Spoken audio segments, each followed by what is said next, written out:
Okay, come on, then, let's go. That's on this.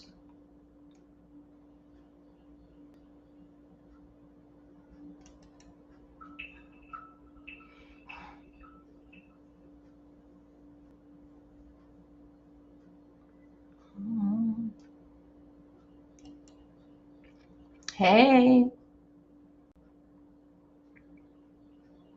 Okay, I got that there. Okay, I got that there now. Oh, Jesus. How did I do this here? Let's go right here. It's here. Okay, let me get inside the studio. Let me go inside the YouTube.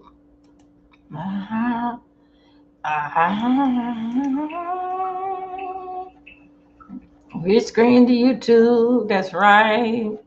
Hold 1 second, you guys. Hold it right there. Florida trial.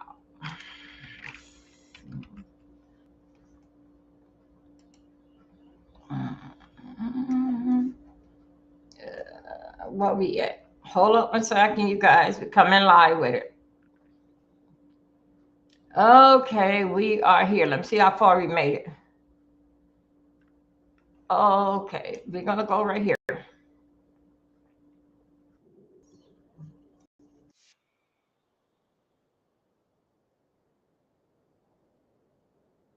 Okay, let's go. How y'all doing today?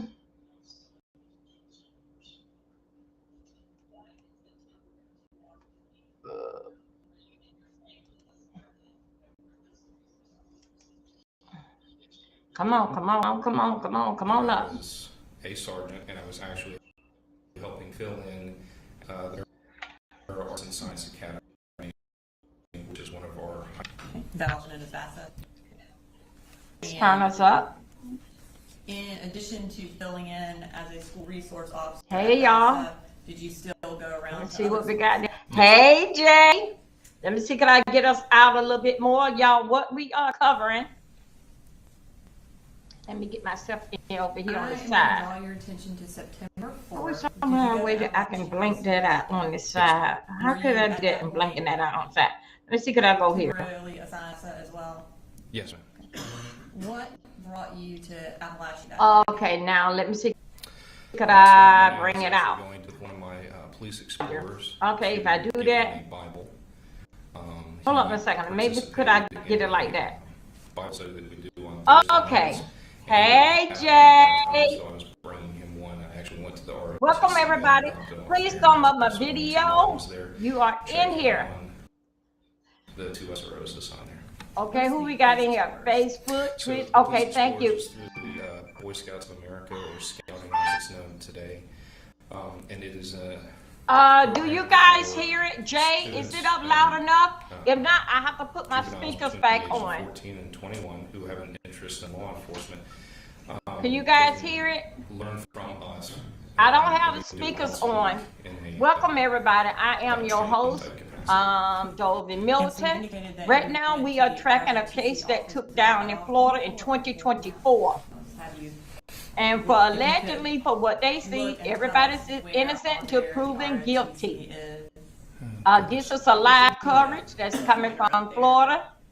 This case is dealing with the father giving the son a firearm, and he went out to the schoolhouse and took 4 lives away. Okay, you can hear me. Thank you. He taking 4 innocent lives away. Okay. I was doing something and I caught the trial at the beginning, but let's see, could we get caught up here? I don't know. And do you remember approximately what time you got to the school that morning? If I had to guess, it was somewhere between like 9:40. How y'all doing today? As you come in the room, please thumb up my video. And you indicated you thumb up the video, you guys. They'll let more people in. Who were assigned to that school? Who was assigned to the school at that time? Deputy King and Deputy Matherly. After dropping off the Bible at the ROTC Bay, what did you do? As I recall, I went back to the atrium. Do you want me to point? Yes, yeah, that'd be great. Welcome all the new people. At that point, I went to the atrium here. We are into day 3 of this here trial. Deputy King briefing me a little bit about a potential issue at the school, and we were also discussing, as I said, we do Bible study on Thursday night, so we were actually standing there talking about what that topic was going to be. So you and Deputy King were in the atrium. Thank you, Did you Ronnie. know where the other school resource officer was at that time? No, ma'am. Okay. And when you say you ended up meeting Deputy King there, did y'all just kind of happen to run into each other? I don't recall exactly if I met him there or on this one here, but we made our way back to the atrium, as that's kind of a centralized hub where Wait, no, I don't want to do that. So that's kind of a natural place we tend to gravitate to. No, at I don't that want school. that. Shoot. I don't know what the hell I don't. So you indicated that he was briefing you a little bit on the situation going on. Do you remember what he told you? Let me see, could I get this in As I case I'm a recall, little larger? They were trying to locate a student that Ronnie is had loud. expressed that they were. And Judge, I think this would be hearsay at this point, unless Deputy King plans to. Let me see, could I get it loud? Let me see, He is could I, testifying next. let's see how large could I get this here open? Would you like me to continue? Yes, Sorry. go ahead. Okay. So he was speaking with me about how there was a kid that they were trying to locate that he had ended up in the classroom, and I believe that the. And I'm sorry, he was coughing. I couldn't. What? I'm sorry. You said you were locating him, and then I couldn't hear the next part. A child that had left one of the classrooms. How old was his son? His son was in high school. So you know the high school go from age 15, 14, 15, up to about 18. We were just trying to figure out where the kid may or could have been. How y'all doing, everybody? Please thumb up my Did you have thumb any up my video information and that welcome that student everybody had in the made room. Any direct threats or had any sort of firearms at that time? No, ma'am. But they got they got the Right, so before we go any further into September 4th, I want to briefly talk about your trainings and protocols as related to locking down the school. Yes, ma'am. So in a case such as what you had on September 4th, where a student has not made any direct threats, but is missing and you're trying to locate him, what protocol do y'all generally follow? Oh, where I'm at? I'm not even most up here. Let me get So myself for up here, us, girl. if admin is asking us to help look for a student, we will look in bathrooms, hallways. Guys, please like my depending video on where as the you're student's coming in. from. Thank you. We try and look kind of in that general area of where they may be roaming from to where they're trying to get to, without any additional indications of anything like that. It's not uncommon for students to take longer than anticipated to go from one point to another. What is a hard lockdown? So a hard lockdown is where everyone, at present, everyone goes into their classrooms, the doors are locked and secured, they go into what is Y'all, known give as me deep one moment. I'm guard. gonna have to hook the speakers So back up because I can't hear it. They are Give me one as moment. unvisible as possible. Lights are out. Everyone's instructed to be quiet and wait until law enforcement comes by and unlocks and opens the door and removes them and moves them into another location. And as far as entrances and exits to the building, are those all locked as well? Yes, ma'am. So the schools always operate in what would be kind of a level 1 or a basic lockdown where you don't have just free movement to come in and out of any exterior door into the building.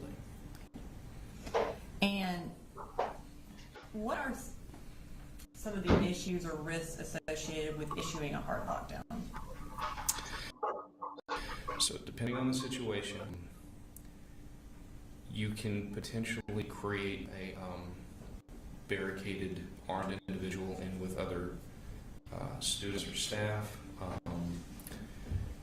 That's the one that really kind of sticks out as far as why a lockdown could be an issue. Also panic, depending on what it is, and what would be the reasoning for us to issue the hard lockdown. Again, there's a lot of factors that kind of come into play, so it's hard to kind of give a concrete one way or the other, if that makes sense. So in a situation where you're unable to locate a student who has a gun, the biggest risk of issuing a lockdown in that situation? Could be, and again, it depends Okay, on wait a if minute, you we're guys. during the middle of a transition, or if they're already in class, or if the student is not in class, so we don't know where they are. So again, all of those are going to factor into whether or not we determine the best case or best course of action would be to do the lockdown or not. It ultimately is going to just kind of depend on a case-by-case basis. And so in a case, I guess, where kids are in class, it's not a transition, and you are unable to locate a student who potentially has a gun, what's the risk of, is that the risk you were referring to of issuing a lockdown, creating a barricaded situation? So if we don't have a reason to believe they're in a classroom necessarily, then that would reduce the risk. Ultimately, what we are typically doing with situations like this is we're letting the school make the call, unless it's something like what you're describing. But again, as far as didn't have any indications of anything like that. Okay. And so at that time, there was no, a hard lockdown was not something that y'all would have done in that situation? With the limited amount of information that we currently had at that time, no ma'am, because it's not uncommon for a student to leave the classroom to go to, say, guidance or counseling in a high school setting. And again, it would depend on the school that we're in. In an elementary school, if a child goes missing, we are more likely to call a lockdown in that regard, because then we don't have students moving about and it's easier to locate a missing juvenile in that age range because they can't really take care of themselves as much.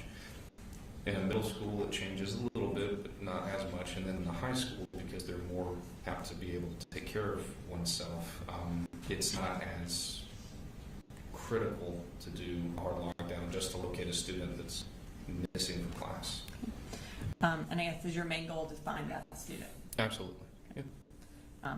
And of course, finding that student would prevent any future incidents if you found that student at that time. If the student had a gun and you found him, then that would hopefully eliminate the situation. Is that correct? Sure. Yes, ma'am. And I mean, that does happen on occasion, yeah. Okay. All right, so we'll circle back to September 4th. Okay. So you are in the atrium with Deputy King. What happened while you were there?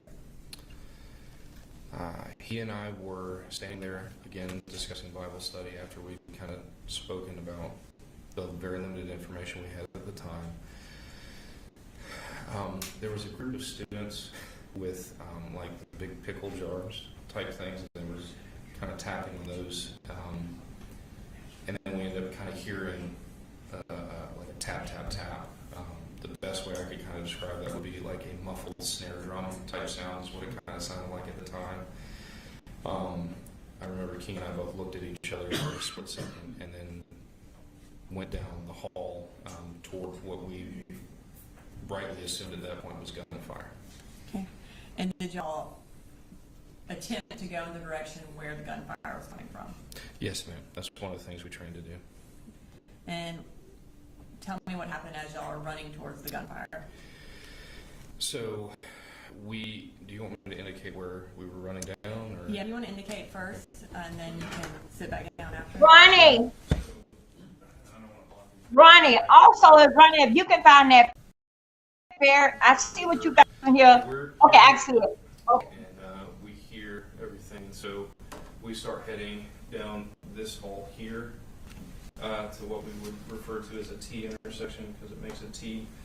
As we're coming down this way, as I recall, I got on the radio to let dispatch and other units know that we had an active shooter at Appalachian High School, and we just continued to that T intersection. Do you want to continue with? Yes, go ahead. once we got to this T intersection, there was a slight pause as we're listening because there was a brief moment where we didn't hear gunfire. So we're trying to orient and see which direction to go, because again, you have two options. Then we round the corner, and when we make a turn and turn right down the hall, Deputy King and I are presented with a lot of smoke and dust in the hallway. The concussion from the AR firing and the drop ceiling, as best as I can understand, I'm not an engineer or anything like that, but the dust and everything shook down, making it very hard to see. All I could make out was a darker black silhouette in the smoke toward the end of the hall. It's actually, he was backlit, because this exterior door here, you had sunlight coming in. We're down here when we first make the turn, and we end up making contact with them around in here where these bathrooms are. As we're coming down through here, I want to say somewhere in here, one of the victims was laying in the hallway. Because of the smoke and the dust and everything, I initially thought it was a duffel bag until I got close enough. Once we got pretty close to Colt, we were able to see that he was a student. The AR was down in front of him. He was compliant. We were able to get him down while Deputy King covered him with lethal cover.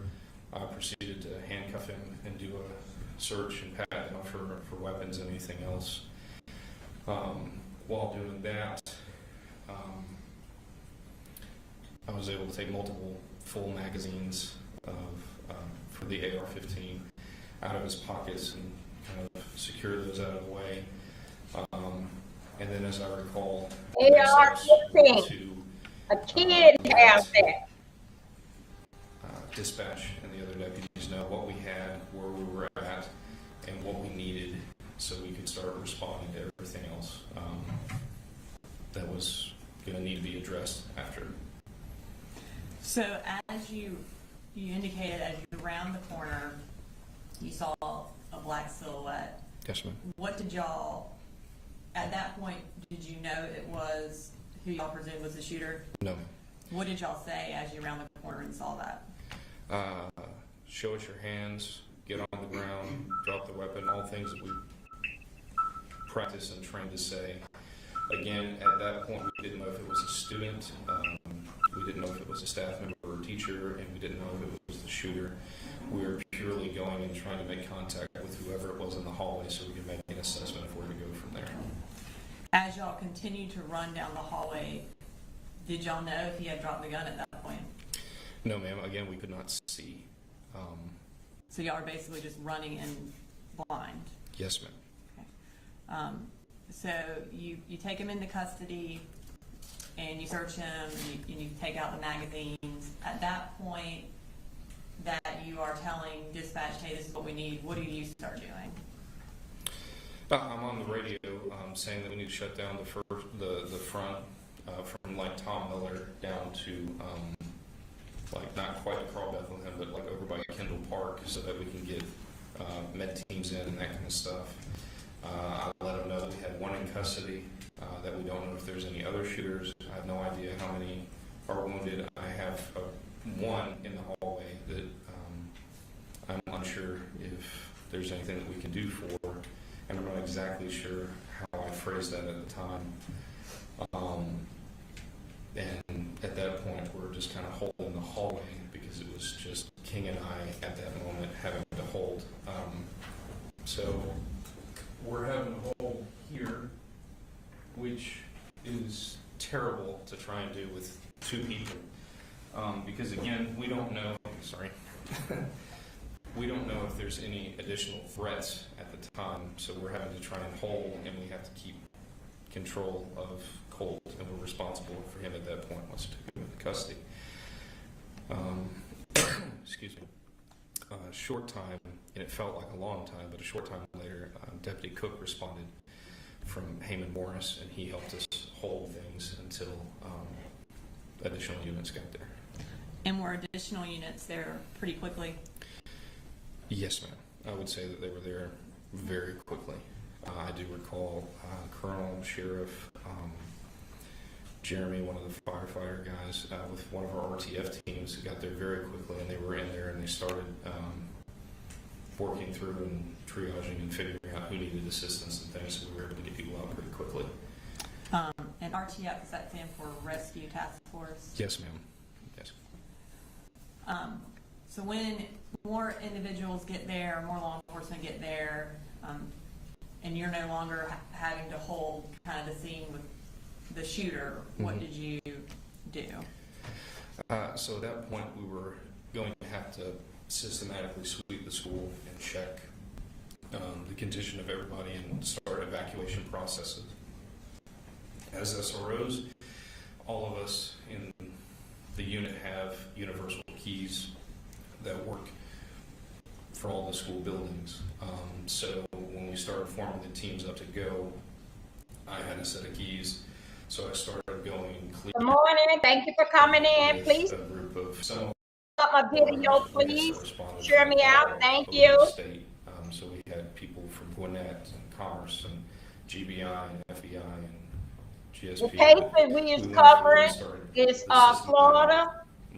Florida against what is his name? Gray. At that point.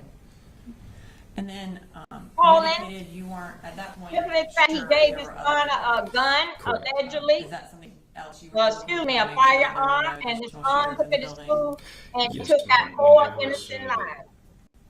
The singular threat that we've dealt with is the only threat until we do a sweep and subsequent sweeps of the building to make sure that there isn't someone else who is either waiting or is actively doing violence. And on this particular day, were there potential threats at other schools as well? So during the process of clearing Appalachia for the second or third time, I don't exactly recall where we were in that because of the building I cleared multiple times. We were getting reports of threats against other schools, like Winder Barrow was one of those. So at that point, they took people from Appalachia and started sending them out to the other schools to sweep them and make sure that they were good. At that point, Deputy Good, who had come to the scene and was the SRO previous year, he and I, who were at BASA normally, left the school and went over to BASA and cleared it and held things there until I came back later in the evening. I don't have anything further. Thank you. The defense may have questions. A few things. Good morning, Sergeant. Good morning, sir. How are you? Great, thank you. Just want to ask you a few questions. You gave a statement to, I think, David Kissinger, special GBI special agent, shortly after the incident, right? It was that evening, yes, sir. Okay. You remember indicating to him that you arrived about 10:30? Sure. I don't exactly recall the time, no, sir. I don't want to put any words in your mouth. No, I'd be glad to show you if you'd like one. No, I believe you have no reason to think that it's Do you not. recall it was about that time, though? This is a defense attorney. Sure. Okay. And you indicated to us that you were having conversations. Was there more than one person there that you were talking with? In other words, was an assistant principal there at that time? I don't recall. Don't recall. How long were you there before you heard the first shot? How would I do that? I'm not sure. I wasn't keeping track of it. Okay, Well, okay, I Were see you it. having conversations when you heard the first shot? Yes, sir. I was speaking with Deputy King, as I recall. And Deputy King had indicated to you that they didn't have a Wait a description of minute. this Okay, young yeah. man that you were looking for, correct? Did he indicate to you that that Ms. Harris had emailed Lisa Butler at 8:56 telling her that this is somebody that y'all need to check up on and look at? Not that I recall, no, sir. Did the assistant principal give you any information about this person? Not that I recall. So the only information that you got was from Detective King that there was somebody that y'all needed to look for? Deputy King, as far as I recall, yes, sir. Okay, but you didn't know what they looked like? No, sir. Did he indicate to you that he had already been looking in any of the bathrooms or anything? As I recall, yes. Okay, and do you recall rooms he said he had looked in? No, not specifically.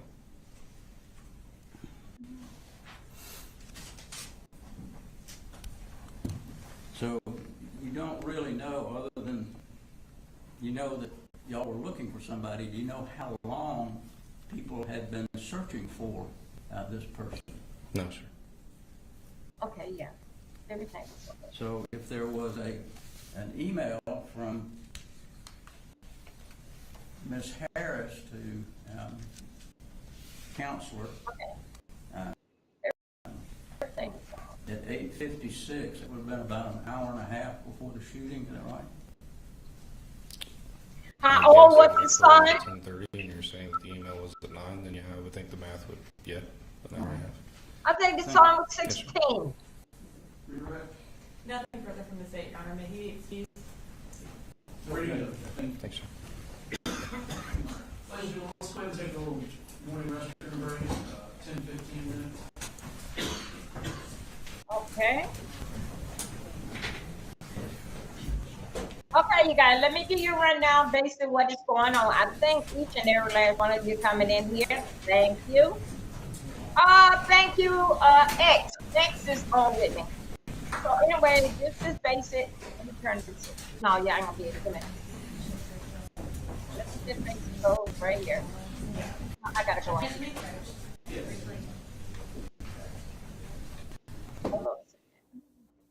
Okay, they got that down. Okay, you guys, good morning. Y'all, this is a trial. It started, today is day 3. This trial here is it's a part of what I do on my channel. Is basic politics and crime things like trials and things that I follow. Okay, this here guy here, I can understand when they are into high school, it is a rough time. Okay, a rough time in high school. And this guy here, he seems to me, allegedly, it's just only in my mind, he was a type of, as I look at him, and that's him right there. You know how a person would say, son, go to school. If they go to school and start effing with you, blow their effing head off. Okay, allegedly, I'm just saying that this is what type of parent that it seems to me. All right. So anyway, his son followed through and took 4 innocent lives. Okay, so that basically it was a high schooler. And those that you just coming in, I heard them say this here. I heard the officer say here, when it comes to elementary school and middle school, they lock that school down right away. Because those kids there do not know their way. They don't know how to take care of themselves, hide, squat down. So those schools go locked down immediately. On high school does not get locked down immediately because the kids are all over the place.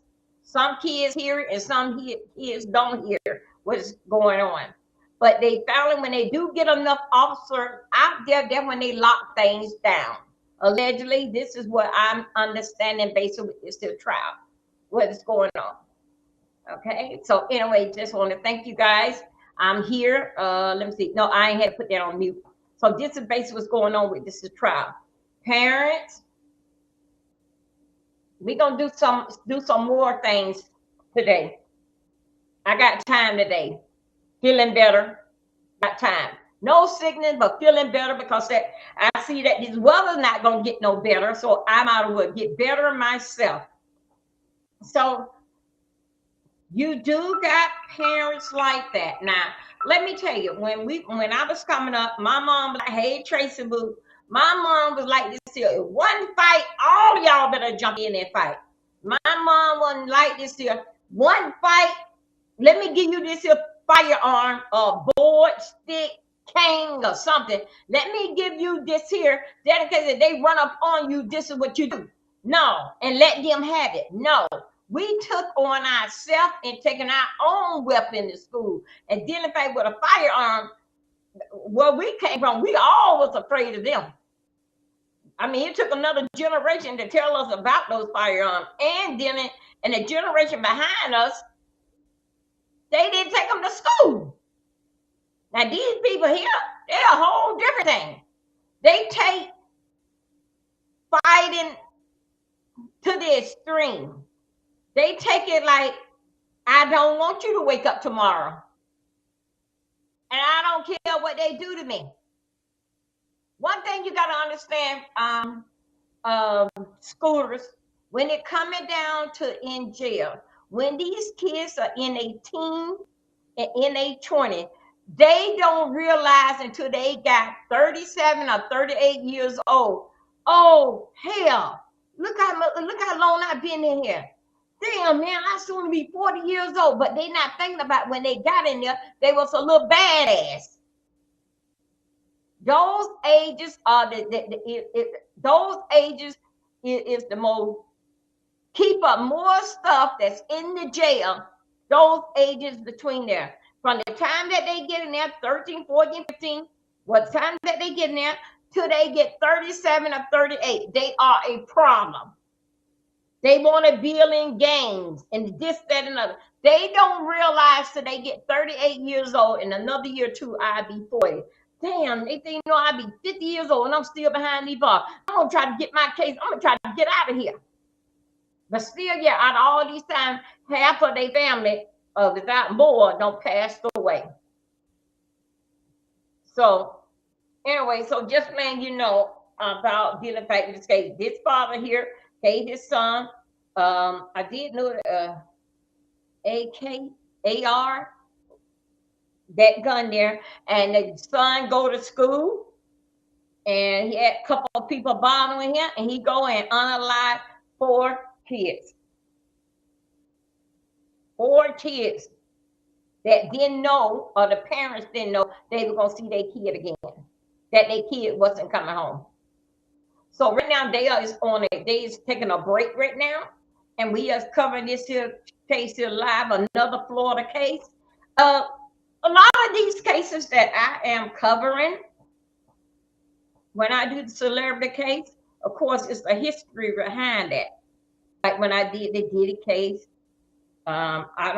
this may be my 4th or 5th case that I'm covering. And if you go down, look for me and see my trial cases and what do I have on members only, you'll come up with some cases that I don't cover from day one.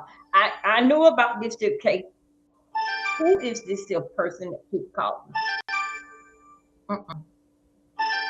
Okay, I'm not gonna answer that, and I'll tell y'all why. Why we got this little break. Hey, hello, YouTube. Don't forget now, Dolby Milton 4. They finna come back on. Dolby Milton 4. It says the workout. Okay, that channel there. Please subscribe, because when I come right here on Dolby Milton 3, and if I'm on Dolby Milton 4, I'm not gonna be going on 3. I'm not gonna be going on 3 because I'm doing workout, I'm doing candles, I'm doing reading cards. I will be doing all that on Dolby Milton 4, what they call #workout.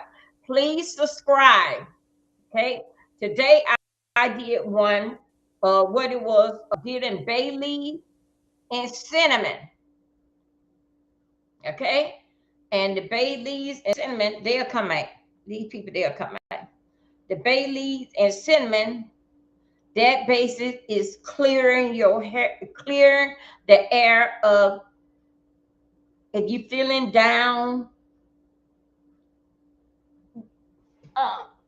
Okay. If you are feeling down, that basic what that does, and you burn it. You can put some bay leaves on a salsa. Put it on there. Put your cinnamon on there, grounded cinnamon on there, and then you just light it up, and you'll see it as it. Hold up a second. Let me see. Okay, let me go back over here 1 second,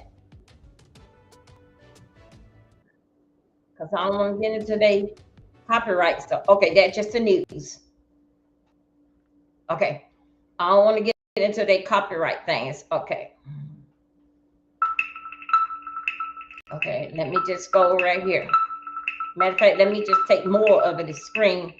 Let me take more. Hold up. Okay, let me just take more of the screen like that until they come back on. Simply is that this morning I burned bay leaf. I just crumbled them up, and I took this cinnamon and I basically just burned it. And I burned it basically in the kitchen, and I went from room to room. Well, hold on a second. Let me see. Is it okay? I went from room, from here, over here, and here, because I will basically judge it on dealing back with the weather. How I'm gonna feel today, dealing back with the weather. So basically, what I did was that I opened up everything. I mean, not the windows because it's cold outside. I let the light come through, because where there is darkness, ladies and gentlemen, evil hides in darkness. Darkness will put you in a place where you don't want to go. Darkness make you think that everything and everybody is against you. That is the darkness of it. But when you get up and you open things up, and then some people, if you don't have sage, this is basically what you burn. If you don't have sage, get you some bay leaves, the cooking bay leaves. You get there and you put your cinnamon on top. You burn that. You gonna feel not only that the air will smell better. Because one thing about those natural herbs, especially when they come from the ground, it's something. It's a healing. It is something dealing with the earth that makes you change. That turn things upside down for you to see and understand that it's not that bad. It's not all what you think. Get out this here dark room, clean it up. Sometimes that we have like a certain type of paint on the wall. Get that, wipe that, paint the wall over. It's springtime. You need to uplift yourself. Hold on a second, y'all. Let me see if we ready. Back over in here. Should be getting ready. Okay, let's go. Okay, no, they're not ready yet. Okay.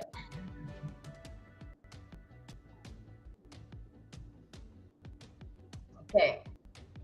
This is just that is doing this commercial. Okay, so it'll be right back.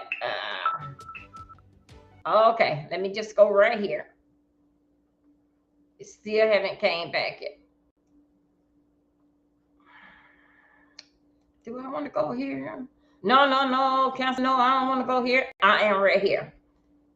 Hey, where y'all at? Oh, y'all over there. Y'all over there in the studio. Hey, y'all, guess what? I was over there. I'm over there on Restream. talking to the people on Restream. I forgot about I have to go back and forth and back and forth. Anyway, yes, this is another school shooting. Thank you guys. Please thumb up my video. Thank you, Mr. William. Y'all, why I got Mr. William in here, and you know Mr. William like to get up on the good foot. Mr. William, I had been got my pass. It's only been 6 years now that Mr. William made me the number one ceiling fan, hole in the wall dance lady. It ain't nobody can go over to Mr. William and pat on his lounge like I can. Okay, so let me tell you. Hey, Taylor May, I'm just seeing y'all. I was over there on Restream. Okay, dealing with this situation here. Don't y'all be having our second annual Easter egg hula hoop challenge. Hula hoop challenge. Okay, we gonna hide eggs and do our hula hoop challenge, but I'm gonna put one more challenge that's in there, okay? That what we're going to be doing, okay? A hula hoop challenge. We had some great participant that was in there last year. It was Honest Roll in James, okay? So we're gonna do the hula hoop. Mr. William plays the music. Yes, we will be drinking over here. I just got to go and see which Sunday. No, it was on the Saturday. Which one that we gonna do it on? Okay. Shout out to the that pastor come through, boo. Hey, shout out to the pastor that came on through. So anyway, it's gonna be most likely it's gonna be in April, maybe a week before. Either it's the day before Thanksgiving, not Thanksgiving, Easter. Day after. Let me see what they're doing over here. Since they started back up, it's been a while now. Come on now, come on, y'all. What y'all doing? Okay, let me get this support. Come on, Case.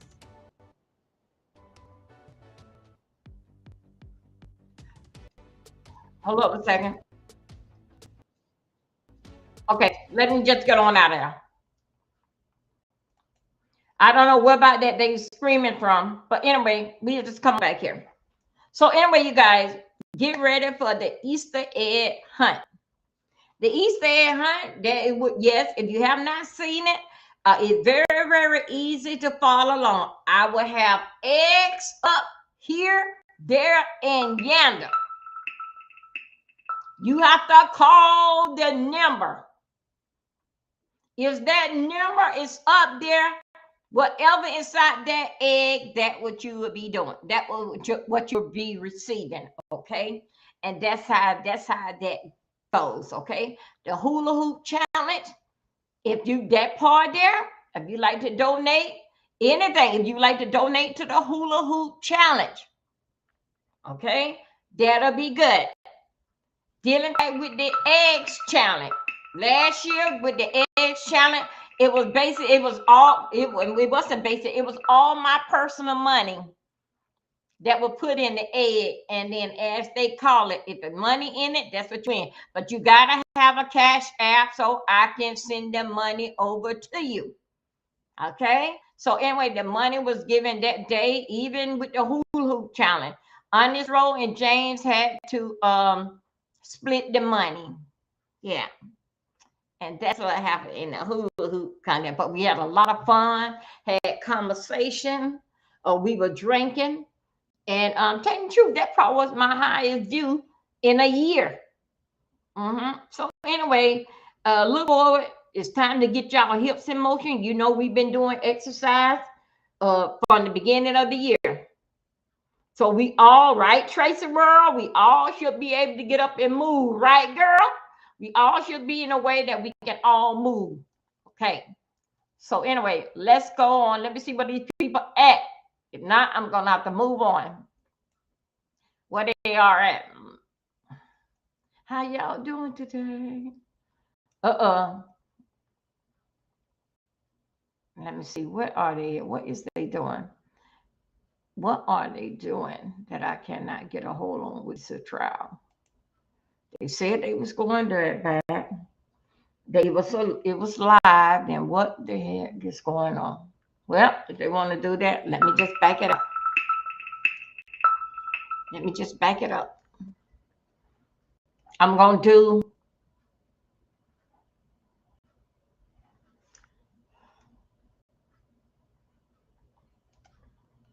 Where is they at? Wait a minute.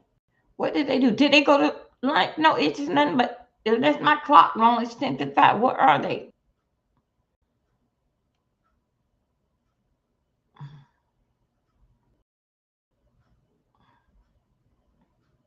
Day.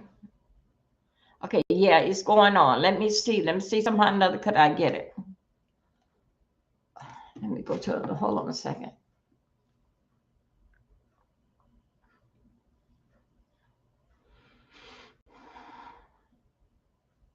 Oh, hold on a second.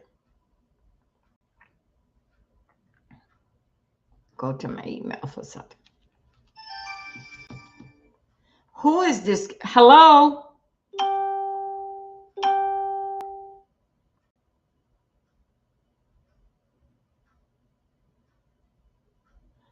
Dear resident.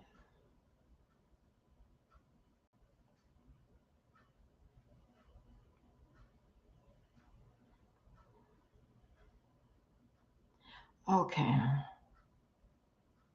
Okay. Okay, here we go. Okay, I got that there. Oh, y'all, I am so sorry. Hold 1 second. Come on, y'all.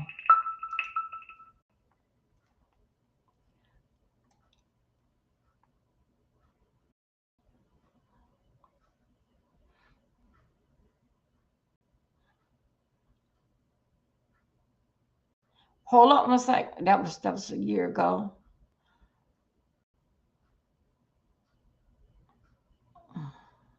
Wait a minute, you guys. That there was in Georgia. Hold up 1 second.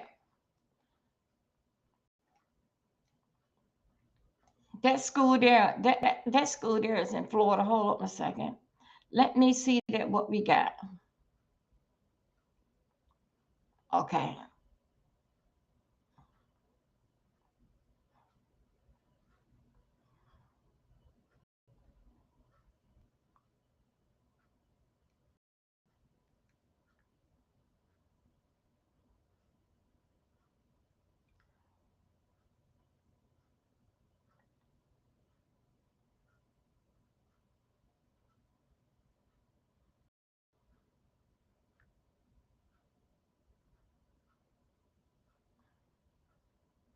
Okay.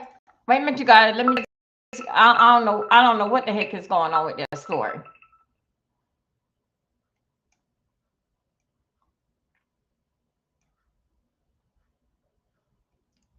Hold up 1 second.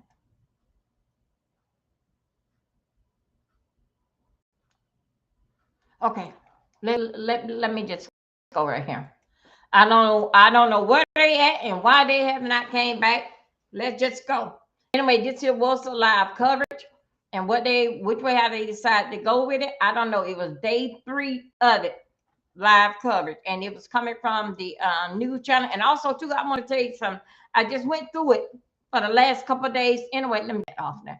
Anyway, I went through the last couple of days, and anyway, it is coming. It is coming from Georgia. Georgia. There's a school that name there. It's in Florida. So when I put in for the Florida school trial in Florida, that's the one that it came up with. Okay, now let's go. Oh God, y'all, excuse me 1 moment. Let me turn on this. I got to turn on the heat on this stove on. Oh, hold on a second. Uh, uh, uh, uh, uh, uh, uh, uh.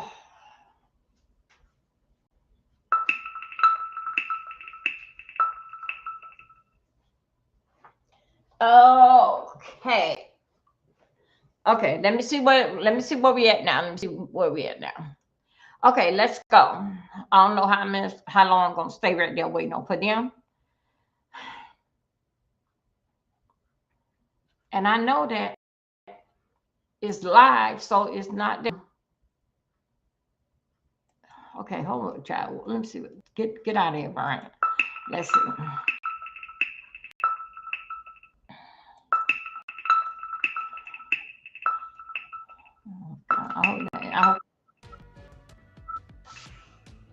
Okay, yeah.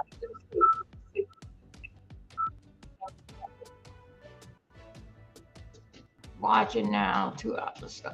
Okay. Said been watching now 2 hours ago. Hold up.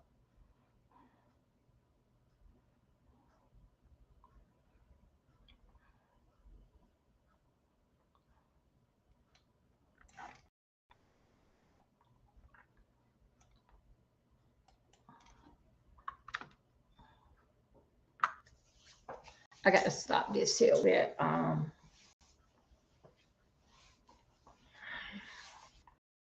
Hold on a second. Y'all just bear with me 1 second while I get something going right here.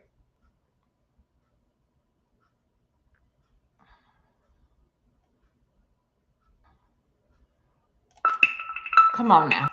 That damn noise now.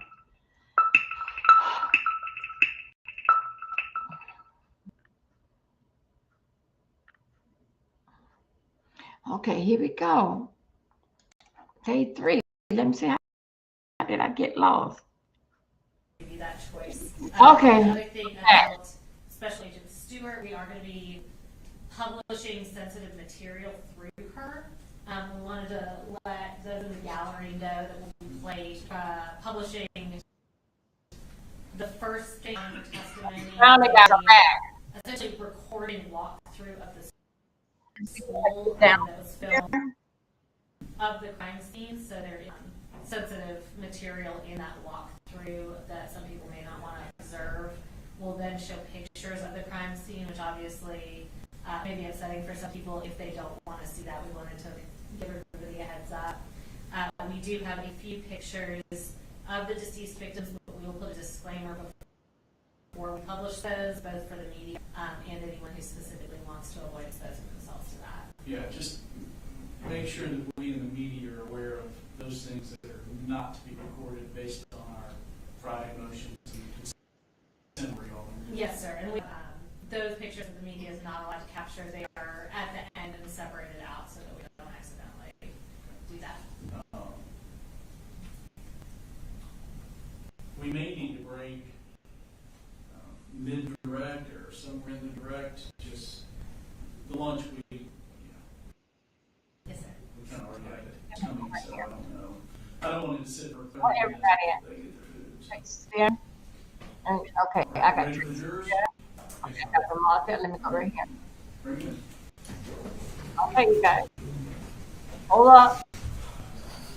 I got everybody here. Tracy, I got everybody here. I don't know if y'all can see it. Tracy, if you ain't here, should I make it even larger? Welcome, you guys. We covering another case. Good morning.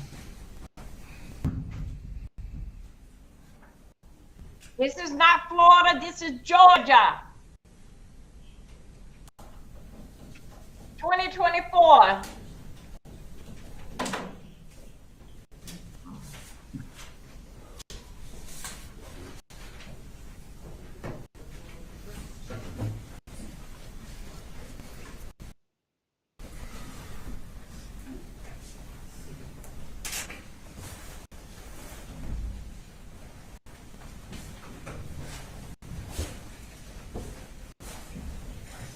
Thank you. Please, thank you for coming up my video.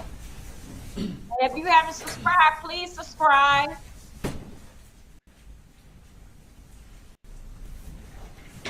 No, miss.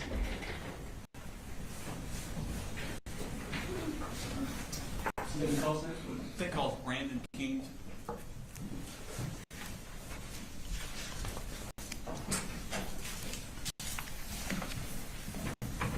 Okay, Ronnie. You're You're working. Okay, Ronnie. The truth, the whole truth, and nothing but the truth. So, got it. I do. I don't know if it's big enough or what's going on. If you could speak into the microphone when you get the chance, and if you could introduce yourself for the court, please. Good afternoon. My name is Brandon King. I'm a deputy sheriff with the Bexar County Sheriff's Office, currently assigned to the officer unit. Okay. And what is a school resource officer? We are a sheriff's deputy, but we're assigned to the school. So we are just in school during school hours, during school activities, and all that to provide security for the school. Okay. And how long have you been a school resource officer? I started January 2nd, 2024. How long have you been in law enforcement in general? About 6 years. I was with Gwinnett for around 4 years. Gwinnett County Police before. Okay. And so when you came to Barrow County, you became a school resource officer? No, sir. So I got hired with Barrow County October 30th, 2023. I did field training because I was transferred, and we did that, and I started with the SRO unit January 2nd, Okay. 2024. With being SRO unit, do you have specialized, do y'all do any sort of trainings for active shooters? Yes, sir. So we do it during the summertime. Our unit usually does our own training for about 2 weeks-ish during the summer. I was part of one of their trainings before, and then all my other previous trainings with Gwinnett County Police, and we did active shooter training and officer response. Okay. Were you part of the big thing they had done at, I believe it was Russell Middle? Yes, sir. Earlier in the year, in March? Yes, sir. You were part of that? Correct. Okay. And what was the purpose of that training? That's the first time I heard of our skill training like that. They implemented people from the Rescue Task Force, which are from Barrow County Fire Department, who were EMTs and paramedics, and it helps get a faster response to render medical aid. What did y'all do before that? Would they just wait until the scene was secured to come in? I have no idea what Barrow County did, sir. I wasn't Okay. here before. Good. So that's my first one. When I was at Gwinnett, that's what they did. Okay. And they staged until the scene was completely safe. Here, there, I don't know what they did. Okay. So what were you told is the reason they switched it to the new system? To help render aid faster, right? Because if somebody is critically wounded, the faster we get them medical attention or out of the building, is the faster we can hopefully save their lives and keep them from dying. Okay. I want to take your attention to September of 2024. Were you school resource officer on that day? Yes, sir. And what school were you assigned to? Appalachia High School, How long had you been assigned to that school? January 2nd.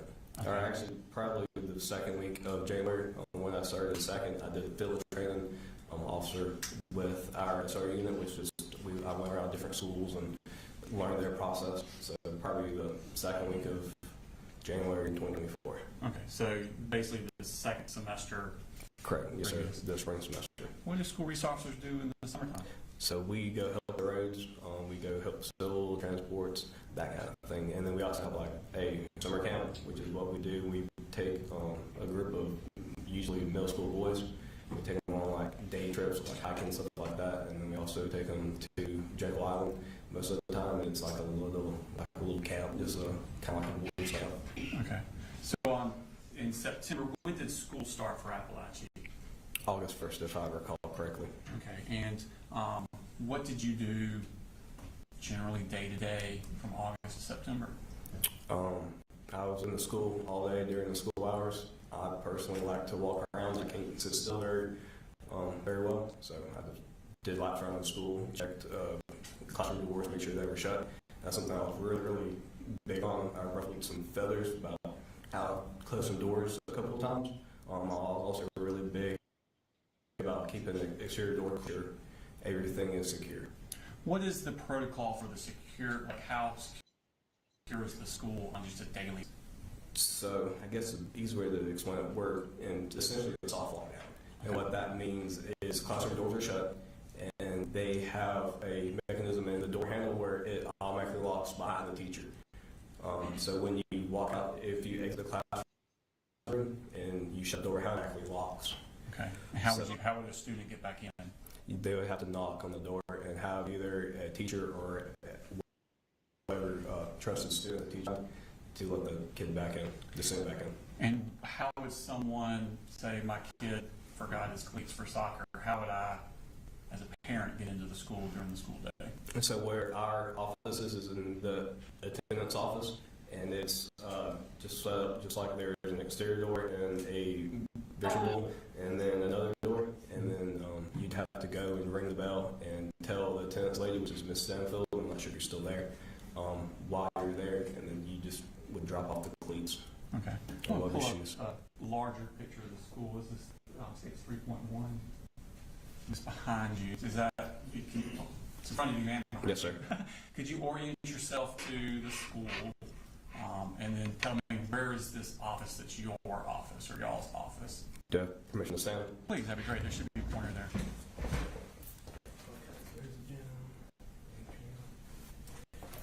So this is, if I recall correctly, this is the front off, or the attendance office. Okay. No, that's an user. Hang on. That's turned weird. It's Adrian. I don't know.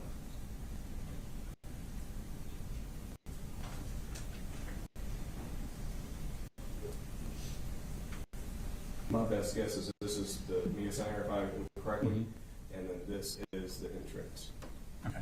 to the attendance office, and our office is right here. Okay. Yes, sir. Thank you. And what? So that's the only entrance during the school day that someone can get to, is that entrance there? Is that or the main office, which is this is the main entrance? Okay. And all the other doors would have been exterior doors would be locked. Yes, sir. There's Okay. locked and shut. And then there's also software where if a exterior door is propped open for too long, it sends us a text message to my work phone and it notifies me that there was an exterior door locked Okay. or an exterior door open. Okay. You know, see, are you familiar with what's called the strategic system? Yes, sir. What's that about? So the strategic system is what the school implemented. I can't remember the exact date. But what that does is it notifies everybody who has a gap of either a soft staff alert, which is a 3-button press, or a hard lockdown, which is an 8-button press. Staff alerts usually used for like fines, medical, that kind of stuff, and then the hard lockdown, the 8-button press is when there's an immediate threat inside the school or on school property. Okay. And do you have that app on your phone? Yes, sir. Okay. So I want to take you to the morning of September 4th, 2024. Were you working that day? Yes, sir. Okay, what were you doing that specific day, that morning? So that specific morning, I went and did traffic. Back in those days, we did morning traffic, which is either Oh, for we cannot hear it. bus line. Y'all can't hear it? I actually had a nail on my tire. I've been trying to get it fixed for 3 or 4 days, and I finally had time to get it fixed after my morning traffic. Wait a minute, Ronnie. I'd say around 7:35ish, maybe. I went to Quick Lane, which is No, just no, right no. there, and got my tire fixed, and I returned to school. And I went Ronnie, I got it on. Dawson. Can you hear it now? No, I Oh, was you going to be can't out hear that. and off school campus for a short while. Oh, Okay, Ronnie, so I got it up Is on another 90. police officer Yes, sir. assigned to that school? Correct. There's Oh. 2 at Degree High School. It's on 99, Ronnie. You still can't hear it? Hold up, let me 10 sit up. o'clock, so probably 9:30, 10 Hold on a o'clock. second. Let me. I know I got a phone call on my office phone around 10 o'clock. So I want to do this here. Let me Okay, so you get back It is from your YouTube. office. correct. I was Okay. off and minutes I could do. check it out.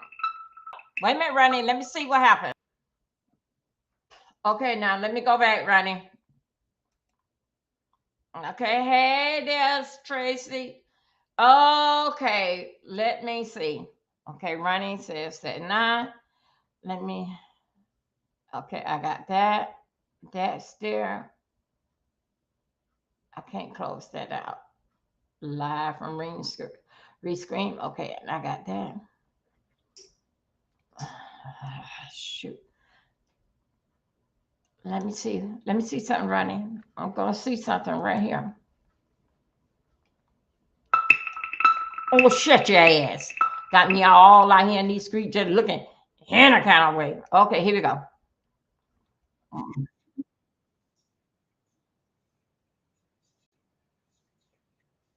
1 second.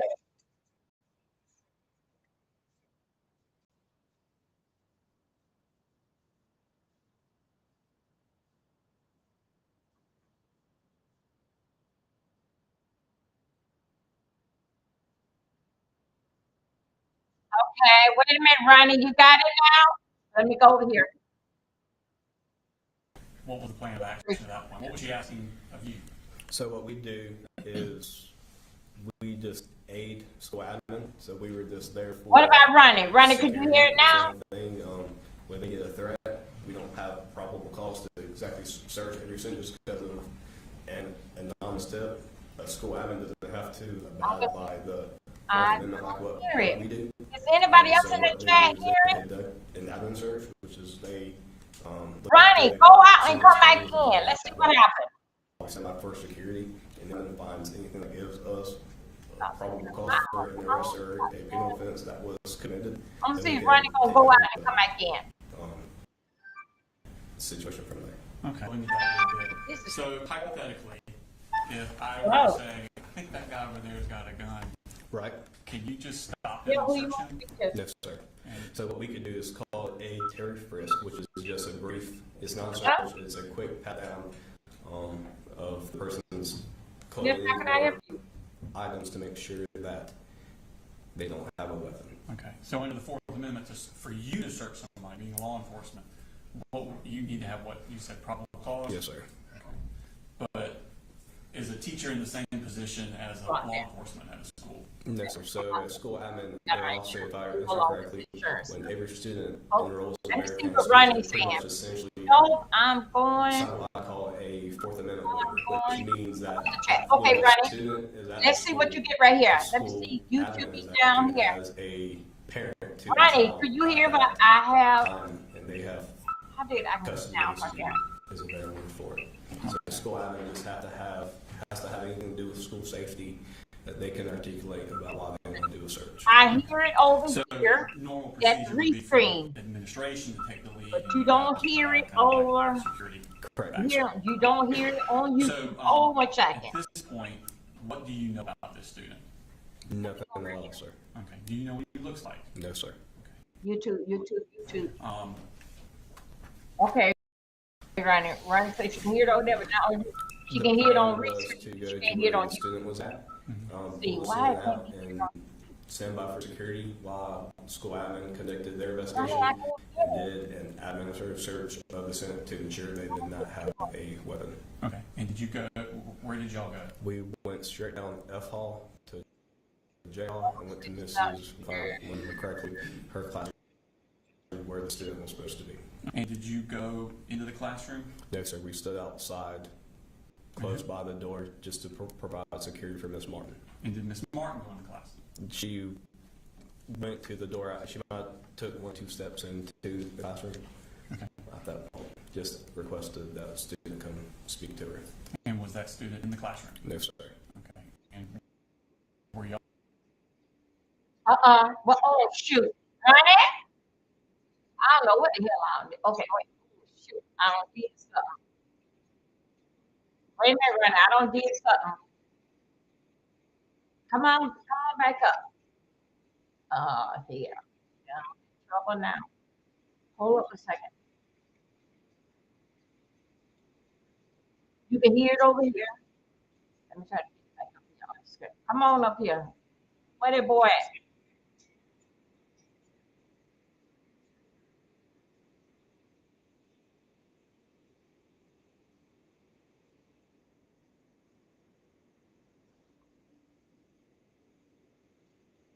Ronnie, could you hear it now on a full screen?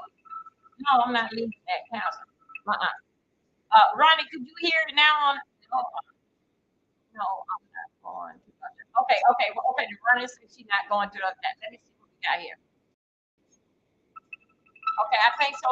Ronnie, if you got a problem, call me. Let me see, can I get it resolved? How you doing today?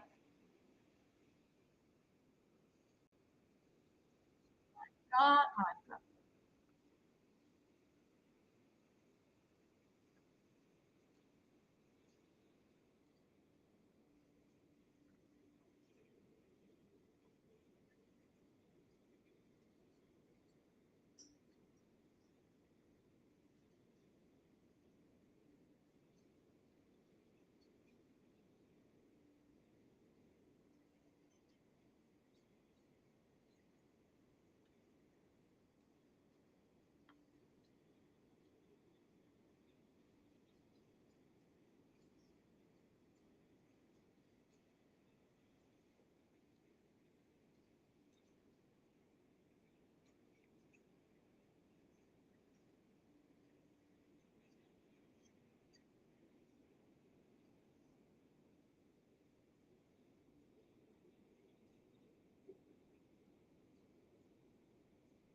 Hold up, I'm gonna play it here. Play it here. Okay, Ryan say play it here. Yeah, it works. Okay, let me see.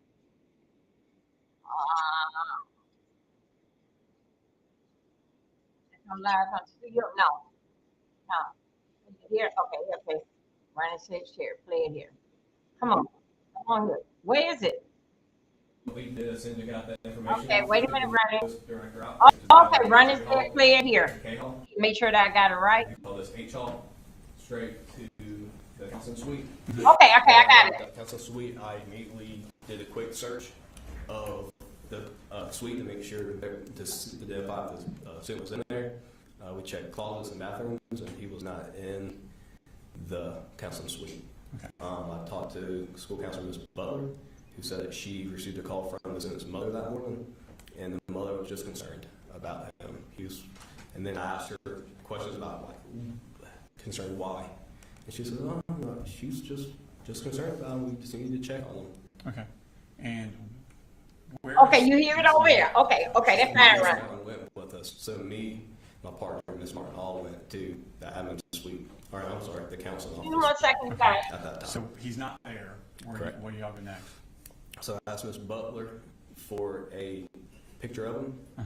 School uses something called Infinite Campus, which is a online website where they keep track of all the students' behavioral issues, their grades, their enrollments, everything like that. And most of the time, a current picture or the year before, depends what time of year it was, their yearbook pictures, what's on their profile. So then I requested to see that so I could potentially identify or know what the student looked like. Okay. I'm going to show you Smart Space at number 107, which is already in evidence. Do you recognize that? Yes, sir. Is that the picture you're referring to from Infinite Campus? Yes, sir. Okay. Pull that up. And is that him? Yes, sir. So, Was it obvious to you at that point that ain't a high school kid? correct. Yes, sir. I identify that as possibly late elementary, early middle school. So that picture really wasn't of huge use. I mean, we kind of have a general idea. Okay. So y'all go from there to where? So after I sent that picture, I informed my partner to go with Ms. Martin back to the admin suite to look at video surveillance to see what we could identify what the kid was wearing, what he looked like, and exactly where he went. Because he did not go where he said he was going to go. Okay. As soon as we left the admin suite, or I can't say admin suite, the counseling suite, I observed Sergeant Boyd walk up G Hall, and I gave a quick rundown of what exactly we had, which is kid had a large book bag, asked some questions about active shooter procedures, informed him that Ms. Butler called, or Ms. Butler received a call from mom concerned, and didn't give really information, didn't give any kind of. Where is this conversation with W. Boyd taking place? It's either at the intersection of H Hall and G Hall, or somewhere G Hall close to H Hall. So this is G Hall, and we call this H Hall. Okay. So it's either, if I recall, somewhere around here, it might have been a little bit further down G Hall, but somewhere in this general vicinity. Are y'all moving and talking? Yes, sir. Okay. We were What walking. direction are you moving to? We were walking down G Hall to the atrium. My plan of action was, since I didn't know what the set looked like, I was trying to go somewhere where I could observe the vast majority of the school. The good thing about the atrium here, you can see like all these long hallways. Granted, you can see all the school, but at that one particular spot, you can see the most of the school. That's the best spot to see the most. Correct. Okay. Y'all normally go there? This is where I stood very often, where I just like, because you can see most of the school from that area. And so do you and Debbie Boyd make it to the atrium? Yes, sir. So we walked down the atrium, we stood at the atrium, at the table, and we were just talking. Me and Sergeant Boyd were part of small group with a few students and all that for What do you mean Bible by study. small group Bible study? Yes, sir. So we were sitting there talking about what we're going to do that next day for Bible study. Okay. And I guess you're waiting on Martin and Matterly Correct. to find this kid on, Yes, on sir. the video. Okay. How long are you standing there before something happens? If I predict a few minutes, It wasn't very long. While we're standing there, there was a class that had some kind of science project. They had empty pickle jars with plastic spoons, and they were beating on the jars, and it kind of makes like a drum sound. Because why not? Right, correct, makes sense. So I heard that, and then also heard a noise similar to it off in the distance, but I quickly realized it was a different sound. Okay. When you say quickly and it was different, how's your brain working here? I quickly identified them as gunshots. I took off down F-Hall, started Boyd following me. Did you say anything to the Deputy Boyd before you took off? No, sir. Like, we both just gave each other that look, like, are you hearing what I'm hearing? And we both just took off. And is that the direction you're hearing the shots come from? Somewhere in that corner of the school. I'm not sure exactly what drove me to that corner. It's just probably like the kid was supposed to be over here on J Hall. That's that's the best. It sounds like it's coming from that area. So that was my best. I guess you call it a guess at that time. But starting there and start looking for what was going on. Okay. So tell me about the trip down J Hall. Are you in front of Boyd or? Yes, sir. So I ran down F Hall and I paused at F Hall and in search of J Hall. I heard one more gunshot. I couldn't really direct where it was coming from, so I looked behind and Sergeant Boyd was a few feet behind me. I was like, "You good? You good?" Making sure that he wasn't shot or he wasn't one that was shooting. He says, "No, we're good." And then right there at that intersection, there was a bunch of haze. The best way I can describe it is on like a very, very foggy day where you can only see a few feet in front of you. And then on J Hall, the two corners of J Hall, then the hallways there, exterior doors with big windows in them. So that also diminished a lot of visibility. Was it a bright day that day? Yes, sir. So it's very similar. Like if you're driving down the road in your vehicle and it's really foggy, you turn on your high beams and it washes it out even more. It was very similar to that. Okay. So do you have an idea, you're at this T intersection with J Hall, do you have an idea of whether you want to go left or right? So I'll look left and right, which is what I'm trying to do. And to the right, I see a human-shaped object laying on the ground and a human-shaped object above or right next to that. Was the second one standing? Yes, sir. The second one was standing. I wasn't sure if it was a teacher, if it was another student, or if it was a shooter. It was so foggy I couldn't see any weapons in his hands or anything like that. I gave one command to show me your hands to put it in the nice way. Did you say it in a polite manner? No, so I said, show me your fucking hands. Okay. And where about on that were you when you started yelling? So as soon, this is F Hall, it's J Hall. So as soon as I was right here and I turned the corner and I started walking, I yelled. The shooter was down here close to the intersection of J Hall and K Hall. Okay. So where were you when you yelled? My first command was somewhere around here, Okay. and then we continued to yell throughout the whole thing. I didn't really know what was going on until about halfway down the hallway, it was closer to I Hall, and that's when I seen a body on the ground, and then the person I was sitting on the ground next to it, and then a rifle next to it. Okay. And did you have your weapon drawn? Yes, sir. At what point in this trip did you draw your weapon? As soon as I ran down that hall. Okay. This person, this figure that you saw and you were yelling commands at him, did you see whether or not he abided by those commands? He abided as soon as I yelled the first command. The first time? Yes, sir. What So did he do? I could observe the head area of the human-shaped object turn and look at us, and then he or she immediately got on the ground and didn't move after that. Okay. What did y'all do at that point? So me and Sergeant Boyd were stacked up. I was in front of behind me until about the halfway point where we could observe a lot better and see what we had. And then we split up. I was on the right side of the hallway, and Sergeant Boyd was on the left side. We were running down the hallway still yelling commands to not move and to not reach towards the rifle. Okay. What was he doing? He did the textbook as we were training in the academy. He got in a prone position, which means he got in the stomach. He put his arms out to the side like an airplane, and then he turned his head and didn't look. Turned his head away from us, wasn't looking. Are you telling him to do these specific things? No, sir. So he's doing that on his own volition. He did exactly on his own. Almost like he knew exactly what to do. So what did y'all do when you were riding with him? So when we got close enough, Sergeant Boyd pulled his handcuffs out, and I kept him at gunpoint to provide lethal coverage while Sergeant Boyd placed him in handcuffs. Okay. Were you able to determine what was on the ground? So the human-shaped object was a body laying motionless. There was what I identify as an air style rifle very close to the shooter.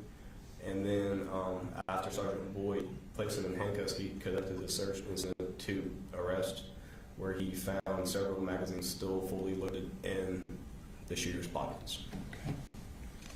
I want to show you what is marked as State Exhibit on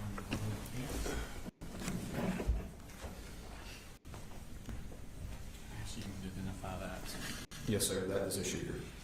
And is that the person that complied and was handcuffed by Deputy Boyd? Yes, sir. All right, at this time, I tender State Exhibit number 108 in evidence. No, Your Honor.